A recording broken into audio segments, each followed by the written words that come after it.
Assalamu alaikum. My name is Salim Siddiqui, and thanks for watching this continuing series on the hotconflict.com website. We're still talking about the unseen world and talking about how fiction and reality and even pop culture relates to understanding the world around us and recognizing some of the signposts and seeing the spiritual nature of the world around us. And we've been talking about the show Lost and what it means to be spiritually lost or disconnected, and how it is that someone begins to become found or connect themselves or finds the rope of Allah or connects to what many people would call source or the light, and how that works in the show. Well, we've been saying that some of the things in this show, and this section is going to be especially important for especially hardcore Lost fans, those of you on online especially who have been coming up with theories after the end of last season on what's going to happen and who are the characters, who is Jacob and who is the Dark One and what's the smoke monster and what's going to happen, and many people coming up with great theories. And I've been suggesting that people are now able to start looking into fiction and fictional stories and recognize that perhaps it isn't actually fiction. Perhaps the creators of these shows are not really the creators. Perhaps there is a more grand plan or an even greater view. Now, obviously, we give all thanks and praise to those who are involved in making the show and writing in it and acting in it and doing it. It's a great show. My point is not to suggest that. My point is not to suggest that there is something lacking in what they've done. No, it is to suggest that there is something perhaps even more incredible and spiritual and supernatural. Perhaps that when someone actually creates fiction, they are just getting a vision of something that actually exists. They are interpreting for themselves a visionary dream world and expressing it to us. Sometimes it is done well, and sometimes it is done not so well, and it becomes easier or harder for us to interpret. But there are shows like Lost that do it so well that the signs become so obvious that anyone can see. Now, if what I'm suggesting is true, then it would be silly for me to talk about some of the theories like other people and say, oh, this should be a theory or that should be a theory, right? We said on the hotconflict.com website, we always do something much, much stranger. I'm trying to suggest that fiction is perhaps true, and that we should understand that the dreams and visions of people, even when they are fiction, whether they are written in a book or created in a movie or a television show, are expressing something true, and it is for us to interpret them.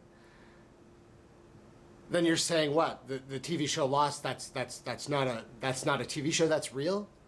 So what? Then what? The island's real and everything that's happening is real and all this is real? That sounds crazy, right? Well, if I'm suggesting that those who are awake, those who are aware, should be able to interpret from everything, even television or music or movies or books or fiction, then it is not good enough for me to be able to say, oh, this is what the show has been showing us in the past. I should be able to tell you what happens next, right? If I'm really suggesting that it is something that I am gifted with to be able to see a story, I should be able to tell you what comes next. Isn't that what being on the path of enlightenment means? Isn't that what being a wayshower means? Isn't that what I'm supposed to be able to teach you, to show you? Here are signs. Here's what comes next. Don't make the mistake if I tell you what comes next. That's actually amazing. That's actually a true light worker. That's actually a true way shower. Someone who gives you real information that you can use. But if I were suggesting that the information was mine, or that I divined it myself, or pulled it out of the ethers myself, then perhaps I would be making something up. And who could be able to tell if my truth was any better than anybody else's? This is the whole test of discernment. So if I'm making these bold claims and I'm suggesting that the island is true, and I can say that, and that the story is true, and what the story is trying to tell you, and what's happening, and that people are going to this island and seeking a path of ascension, but there is a danger there on the island, and a war is going to break out, and something is going to change upon the earth, and we're getting ready to see a dramatic conclusion of an amazing tale on television that is occurring for everybody in the world, and such an amazing phenomena with such a large viewership. Is this all fiction? Or is the destiny on the show connected to your destiny? If you're a fan of the show? Is it connected now to your destiny just by me saying this and you hearing it? Well, if I'm going to prove all that, then I have to suggest something even grander. At the essence of everything I have been telling you is that I am just a Muslim. There is nothing special about me. So if I'm going to prove you something, it has to be from a source. Because the whole point of this level of discernment, my brothers and sisters, on this next stage is you have to know where it is you get your information from. How can you discern from one channeler to the next? From one ascended master to the next? One light being to the next? One Pleiadian to the next renegade, to one Sirian, to one Andromedin? Who has the true information? Why is it that all these beings are coming here to witness this ascension? Have you not realized yet, my brothers and sisters, that you are here on the earth? That they are coming to see you? That you are going to do the amazing things, that you don't need to look up to them or false worship any of the beings above you. You are going to ascend yourselves, and now is the time for your ascension. And everything around you is indicating the same thing. Are you going to be lost? Or is there something deeper?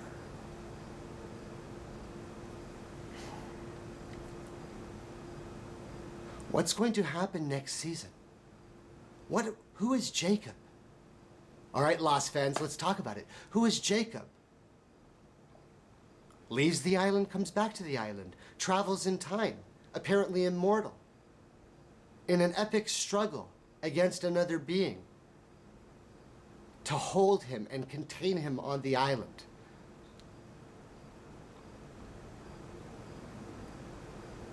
What happened to John Locke? What do all these things mean? What are some of the lost theories? Well, let me tell you a story from Islam. Because the importance of stories are so important, if I'm going to connect something to the theory of lost and what is amazing about this island and this show, and suggest that there's something more true to fiction, then I have to give you an evidence. I have to give you a proof. And that is the essence of this next level.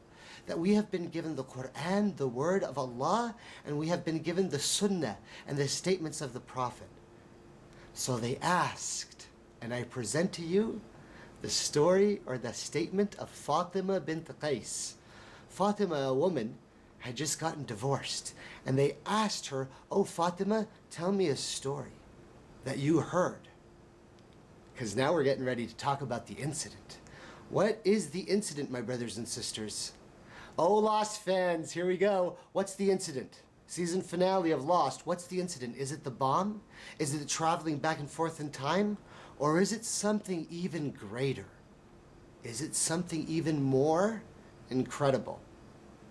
They asked Fatima bint Qais, "Oh, tell us a hadith or a statement or something that happened that you heard directly from the messenger of Allah, the final messenger, the final light worker, the final brother of the brethren of prophets, who have been assigned as light workers and wayshowers to the earth with the word. Tell us something you heard directly. She said, I was there during the day of the incident of Tamim Ad-Darri. Oh, brothers and sisters, listen to this story. The call to prayer was announced, and everybody gathered.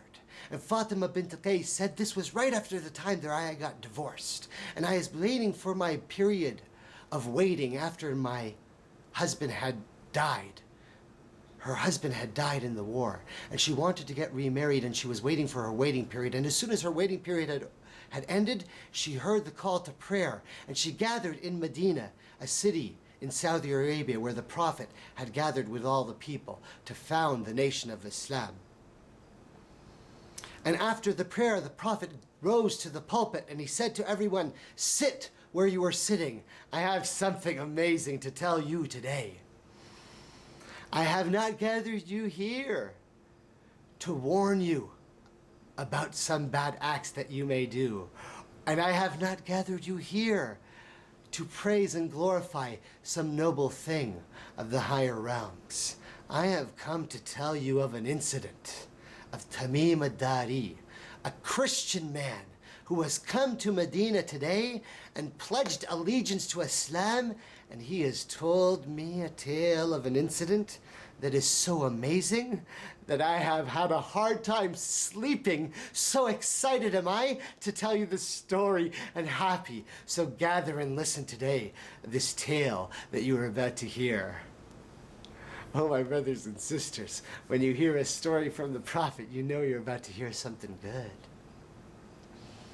Tamim Ad-Darri and his cousins, about 30 men, had sailed from the Arabian Sea, and they had got lost in a storm. For 30 nights, the waves threw them back and forth into the oceans, in the depths. Tamim says, we sailed so far until the setting of the sun, and we landed on an island where the sun didn't rise. And there, our ship went to shore. We stayed on our boat and then descended and went through the island and landed in the most strangest island that we have ever seen. Oh yes, my brothers and sisters. Thereupon we came to a creature standing erect, covered in hair from front to back. We couldn't tell which was front or which was back, hair flowing everywhere. We came up to it and we said, oh, peace be upon you, salam. And it returned the greeting to us and said salam. We said, whoa, what are you? It said, I am al-Jassasa, the beast, or the spy. He said, we want to know more about you. The beast said, I have nothing to inform you. Go to the monastery. Go up to the temple. There is someone who is waiting to give you information and take information from you. Go quickly and hasten. Tamim said they got so scared by this creature that they rushed quickly away, for they thought perhaps this creature was some kind of evil devil. Up the hills they went in the island till they reached the monastery. There inside the monastery they found a man more huge than any man they had ever seen, covered in hair, shackled from his feet to his hands up to his neck. They said, whoa, what are you? He said to them, you have been allowed to see me. So now that you have been given this status and this honor to see me, first I will ask you questions. Who are you and where have you come from? They said, we are people from the Arabs. We have sailed on the sea for 30 days and we got lost and we got stranded here on this island. We needed food and shelter. We came upon a creature covered in hair and he told us to rush up to this monastery, to this temple, and we have come to see you.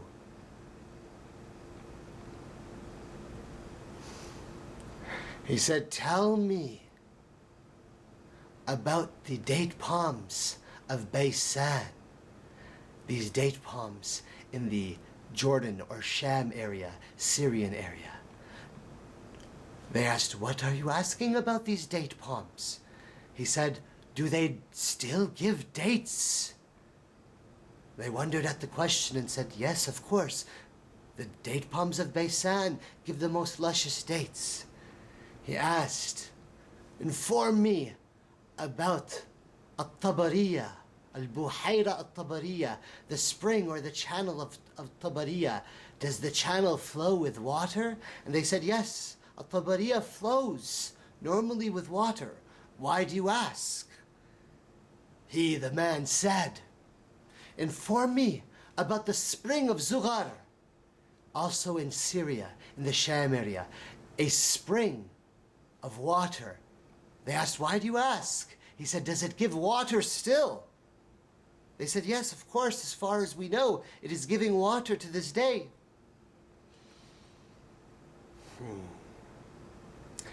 Inform me, he said, about the prophet of the illiterate ones, the one of the Arabs. What is his status? They said, we have heard of his status. He asked, are you from them? They said, no, we have heard of him and we were traveling to go towards to see him. What do you know of him? The man asked. They said, we have heard that he has fought amongst the Arabs and he has been victorious over some of them, and they have begun to obey him and follow him. Then he said, indeed, this has really occurred. And they said, yes, it is true. They have begun to obey him and follow him as their leader. Then the man said, it is better for them if they were to do that, if only they were to know.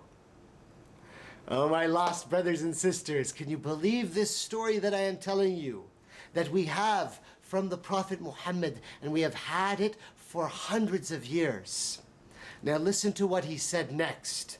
The man shackled in the temple or the monastery on the island said to Tamim Ad-Darri and his companions, you have answered my questions, he said. Now I will inform you about myself. I am Al-Masih, the false liar, the Antichrist, Dajjal. Soon, a thread in fate, a loophole will occur, and I will be allowed to escape from here, unshackled and free, and I will leave this island, and I will be free to roam and escape from this island and be free upon the earth for 40 days. Nowhere on the earth will be there except under my control, except for Mecca, the city of Ibrahim, and Tayyiba or Tiba, the goodness or the city of the Prophet. He said, guarding those cities will be angels with unsheathed swords from every pathway and mountain pass. They will be protected from me, and I will reign over all of the earth.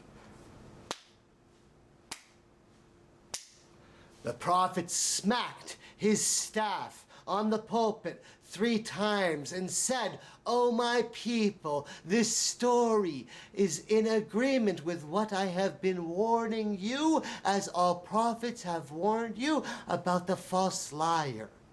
So amazing was this story that I wanted to gather you here to hear it. I swear to you, one day will come and he will be released. He is in the South Sea, he said. No, I swear by Allah, he is in the East Sea.